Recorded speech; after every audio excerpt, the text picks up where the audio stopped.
আসসালামু আলাইকুম রহমতুল্লাহি বারাকাতুহু।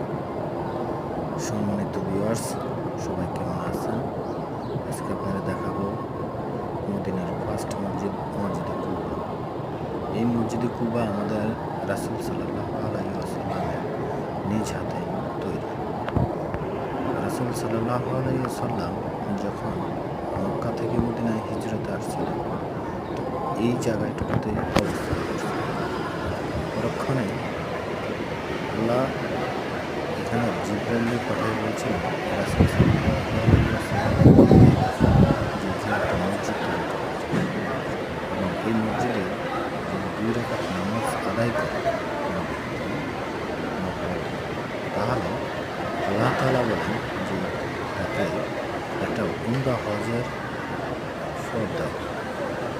তাহলে বলেন শুনুন যে মসজিদটা কত গুরুত্বপূর্ণ। এই মসজিদ থেকে একটু সামনে মসজিদের মধ্যে